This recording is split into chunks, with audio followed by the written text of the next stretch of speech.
Così come previsto dal Decreto Legislativo 81 del 2008, gli addetti e i responsabili del servizio di prevenzione e protezione hanno l'obbligo di frequentare corsi di aggiornamento secondo gli indirizzi definiti nell'Accordo Stato-Regioni 7 luglio del 2016.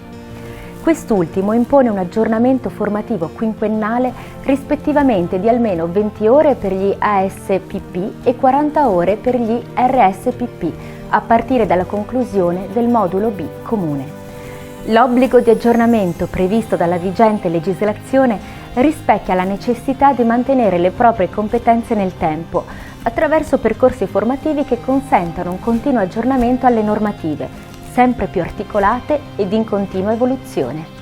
Per rispondere a questa esigenza, Vega Formazione organizza il corso aggiornamento ASPP e RSPP per tutti i settori Ateco sui modelli organizzativi 231 e ODV, della durata di 20 ore.